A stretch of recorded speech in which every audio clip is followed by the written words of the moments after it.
Awesome. So it's my great pleasure to introduce to you Kat, who's a partner at Y Combinator. She's also Y Combinator first director of outreach. Before joining Y Combinator, Kat was chief of staff to Reddit co-founder Alexis Ohanian, and she also worked for Wired magazine. Please welcome Kat.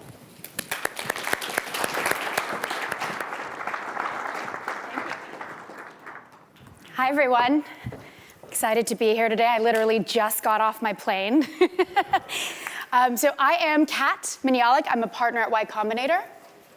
And so at YC, I am in charge of a few things. One is outreach. And so I help recruit founders for the program. I read applications. I interview founders. At YC today, we get about 14,000 plus applications per year. We read through all of them and then interview about 500 teams per batch, or 1,000 per year. And then we fund about 240. Since we started in 2005, we funded about 1,500 startups and 3,000 founders. So our alum include Airbnb, Dropbox, Reddit, Twitch. That's Cruise. They were a self-driving car company that was acquired by GM last year. It's been really exciting because we fund companies across a really wide range of verticals. So the largest chunk is B2B enterprise, followed by consumer software. But what's been really interesting is in the past maybe 3 years, we've been funding more things in healthcare, biotech, energy, even some kind of space-related companies. So that's been really exciting. And being at YC and reading through that many applications is a little bit like having access to a crystal ball. We get to see what some of the smartest, most creative people around the world are thinking about right at that moment.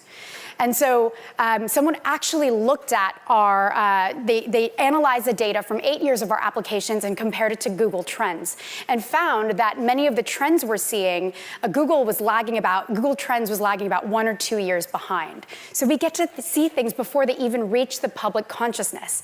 So that is, to me, is one of the most exciting pieces of my job is seeing a little bit into the future. But actually today, I'm not here to talk about startup trends. I'm here to talk a little bit more about something personal that I have been thinking a lot about recently. So I believe that as founders and funders of startups, we have a huge opportunity to impact the future. And so I wanted to talk a little bit today about creating a framework for thinking about how we can use our opportunity for good. So most of you, I'm sure, have seen this study by Stanford that came out in 2015. It talks about the economic impact of venture capital. And when this study was published, it showed that about 43% of the public companies in the US since 1979 have been venture-backed. It showed at the time of publishing that about 4 million people worked for venture-backed companies. So the TLDR, in short here, is that VC has a huge impact on the economy. But the question I want to ask today is, what is the cultural impact of VC and startups? And maybe what is the impact that we want to have? And so I'll talk a little bit about what got me started thinking about all this. I came across a Martin Luther King Jr. quote recently, and it was from a piece that he wrote when he was 16 years old, which is incredibly impressive. He said, "Education which stops with efficiency may prove the greatest menace to society. The most dangerous criminal may be the man gifted with reason, but with no morals. We must remember that intelligence is not enough. Intelligence plus character. That is the goal of true education." So think about that for a moment. Gifted with intelligence, but lacking in character. Gifted with reason, but no morals. I'm sure we can all think of just a few people that might fit that bill. And so I'm starting to think about it because I think we're at this critical moment. Tech is impacting every single thing we do, from the people we date, to the food we eat, to our elections, for better, for worse. And tech, I think, might be what actually ends up ensuring the survival of life on this planet. Independence Day, one of my top 10 favorite movies. And so VC helps fuel the growth of tech. VC has a say in what gets funded and what grows. But we're in a moment right now where we're starting to see what happens when startups and tech companies and VCs prize, they optimize for things like engagement over information, optics over the truth, growth above all else. There are high-profile fraud cases, fake news. Folks in the press and in the public have been questioning whether our community is one that, they ask, is this a community with both intelligence and with morals? So it seemed to me like an appropriate moment to start thinking about, our responsibilities and, what are our responsibilities as a community? Tech and VC have been around for a relatively short amount of time. So we're sort of in uncharted waters here. I started looking at what other industries do when they take oaths or what they create codes of ethics, and doctors have the Hippocratic Oath, and engineers have something called the obligation of an engineer. But there's no oath for venture capital, or none that I could find that was widely distributed.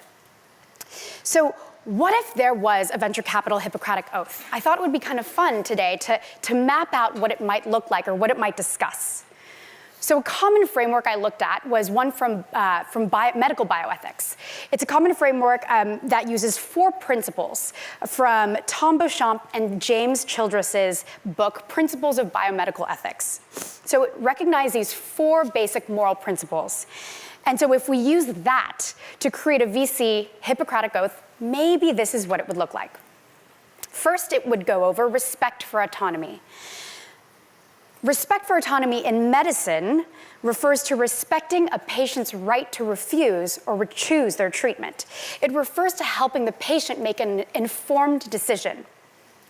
So physicians have an obligation to create the conditions that are necessary for their patients to make autonomous choices. So they educate patients, they help assuage fears, they address the fears that might stop their patients from making good decisions. So this could apply to us in 2 ways, possibly more, but here are 2. Respect for a founder's authority and respect for the user's authority. So in terms of respecting a founder's authority, I can only speak from the perspective of YC and our early stage funding program. So at YC, we only have 7% of a company. And when the founders walk in our doors, we tell them, we can act as advisors. We can equip you with the knowledge that we've gained from seeing hundreds, if not thousands of startups come through our doors. But in the end, we respect you. We respect the fact that you are the founder and that you will make the decisions that will shape this company. We might tell them hard truths, but we'll never bully. We'll never bully them into doing something that we just believe is right, and we'll never push them into growing before it's right for them. So, they can take our advice, or they don't have to. They can drive a company off the cliff, and there's really nothing we can do about it. We try to work with people who we believe can be this, intellectual and moral center of the companies that they are funding. And we also try to filter for founders who we believe can take advice well and work with a lot of people, take a lot of sources of advice, but in the end, use all of that advice to inform their own decision. It's hard to filter, especially at our stage. We work with, often very young, first-time founders, and that's certainly that kind of decision-making process and framework is something you can really learn as you go. So now if we're applying this respect for autonomy to users, I think it becomes most relevant right now when you're starting to think about questions about privacy. So we all know, for example, that Google Home and Alexa, Amazon Alexa in your house are always listening. They're always listening, and sometimes they're recording what you say and saving it. And should we be freaked out by that? No, not if you're not freaked out by Google and Amazon, logging all of your regular web usage. But, I believe that it is our duty as the founders of these companies or the people that work with them to let the public know how products work. So, I think it's right for us to show people what the benefits and risks are. And so I think we should strive as companies and people who advise companies to help their users make these informed decisions. Like, do you want a piece of technology in your home that does this? If you do, here are the benefits, here are the risks. This leads me to the second principle, beneficence. The second principle discussed by this framework is beneficence, which is an action that is done for the benefit of others. In medicine, this means taking actions that serve the best interest of patients. That feels pretty straightforward to me. In our work, it might mean acting in a way that not only supports the founders we fund and our LPs, but the users of the products that they're building. We should think about what is right for the consumer. What we are building and funding should, I think, ideally respect the users, basically their right to know the truth, their right to privacy. It should respect their intelligence. Doctors have this obligation to prevent and remove harms. They also have an obligation to weigh and balance possible benefits against possible risks. And that, I think, reminds me of a quote by the great Dr. Malcolm in Jurassic Park. He said, "Your scientists were so preoccupied with whether or not they could, they didn't stop to think if they should." This idea of balancing benefits against risks dovetails really nicely into the third principle, which is non-maleficence. The concept is embodied by the phrase, "do no harm." And that might sound a little bit familiar to you. So one of our partners at Y Combinator, Paul Buchheit, is the creator of Gmail. And he's also the inventor of the phrase, "don't be evil." So it has some background already in tech in Silicon Valley. But do no harm, I think, is a really tough one, because I think it's really impossible to know what some of the long-term impacts of our investments will be. So we, right now, as funders of companies and startups, VCs have this huge opportunity to accelerate the future by investing in things like frontier tech. That's VR, drones, AI, energy, space. Personally, I'm most excited by those frontier technologies. But also, it's the hardest to know what the long-term impact of any of those technologies will be. I mean, hell, it was hard to know what the long-term or even short-term impact of something like Twitter, something as simple as Twitter would be. So in medical practice, there are treatments that carry a risk of harm, and it's the same with any of our investments. YC, for example, invested in Cruise Automation, the self-driving car company I mentioned a little bit earlier. So there's so much good, I believe, that will come from self-driving technology. Traffic accidents will be reduced. Automotive fatalities, I believe they'll plummet. And we'll get hours of our commute time back, which I'm very excited by, considering the influx of traffic that we've been having in the Bay Area. But what happens to the people whose livelihoods are intertwined with driving? There are truck drivers, Uber and Lyft, delivery people. What will happen to them? Well, while we certainly can't know exactly what will happen, maybe it's our responsibility as people who have this insight, a little bit of insight into the future, to make projections and to help guide others to think about the problems that most other people might not be considering yet. So we know, for example, that in not too many years, there will be self-driving trucks and self-driving cars. So at this point, is it our responsibility to call on innovators and lawmakers and the people in the impacted industries to let them know what's up, let them know that we're here to help and give our advice and feedback on it, and that they need to start working on solutions now. They need to start figuring out what is next, because if they wait too long, there'll be much larger and more negative implications. So the last thing discussed by this oath is justice.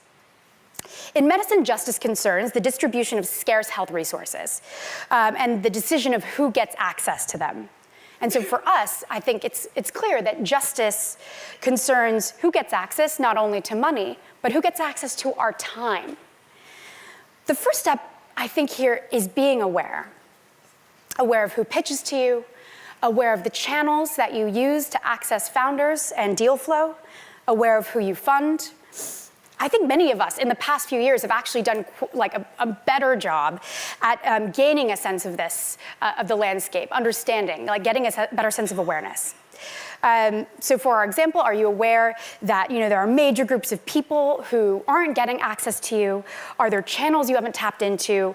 Are there types of people whose companies you haven't funded yet? And this is actually a lesson that I've learned very personally. So when I started at Y Combinator, it was a much smaller organization, and all the growth had happened organically. So everyone who had applied to YC really came through two channels. It was folks that read Hacker News and folks who were fans and followers of Paul Graham and Jessica Livingston's writing. And so back then, part of my job when I started was to figure out what populations of people are not applying to YC and why. And so up until about 2.5 years ago, we didn't ask for gender, for example, on our applications. We did not think it was a relevant question. But when we started asking for gender, we realized that only 13% of the people that apply to Y Combinator are women. And so that signaled to me that we needed to figure out how to reach more women who are building companies and building product.